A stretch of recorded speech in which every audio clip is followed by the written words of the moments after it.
Élise Lucet est en deuil depuis plusieurs jours suite au décès de son père, Michel Lucet, le 30 mars dernier.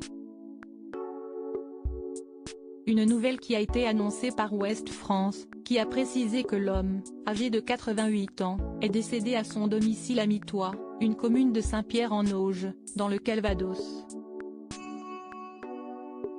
Comme le rappelle le média, il était un artiste aux multiples talents. Tout au long de sa vie, il s'est illustré en grande partie en tant que professeur d'anglais à l'université de Caen mais s'était également tourné vers la scène.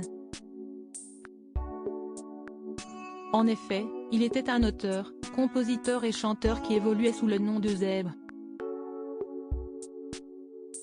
Il a notamment collaboré avec le contrebassiste de Georges Brassens, Pierre Nicolas, pour un 45 tours pour enfants et 2 33 tours, Ma péniche grise, sorti en 1975 et Ma devise, en 1978.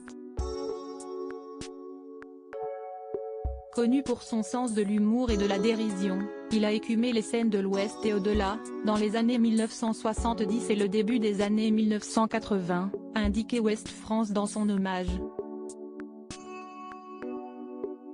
Michel Lucet était un artiste aux multiples talents, qui a également écrit des ouvrages. En effet, il a publié en 1988 un roman intitulé Divisé par deux, édité chez Gallimard Jeunesse.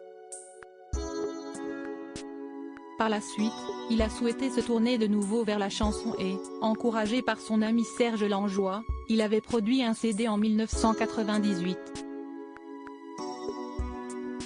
Quelques années plus tard, il est revenu sur le devant de la scène avec un recueil de textes et poèmes intitulé Une effusion avant de dormir. Celui-ci a été publié en 2005 et il avait été très remarqué puisqu'il rendait notamment hommage au sacrifice des soldats, tombés lors du débarquement. Michel Lucet laisse derrière lui la présentatrice de Cache Investigation mais aussi sa seconde fille, l'écrivaine Sophie Lucet, toutes deux nées de son mariage avec Colette Lucet. D'après les informations de Ouest France, ces obsèques ont eu lieu le 2 avril dernier, en toute intimité. Élise Lucet, quel drame a-t-elle vécu il y a plusieurs années? Élise Lucet est une journaliste très appréciée des téléspectateurs dont la vie privée n'est pas de tout repos. Il y a 11 ans, elle a perdu Martin Bourgeois, son mari et père de sa famille, décédé des suites d'une leucémie. Une terrible épreuve pour l'enquêtrice d'Envoyé spécial qui avait accepté d'en parler dans les colonnes de Télé Loisirs.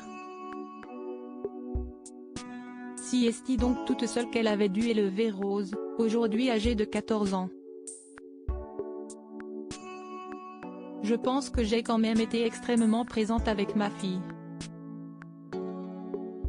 Je n'ai jamais raté ce moment du dîner, du coucher, ce moment où on raconte la petite histoire et je ne le rate toujours pas aujourd'hui même si elle est grande, avait-elle confié. Loading Widget.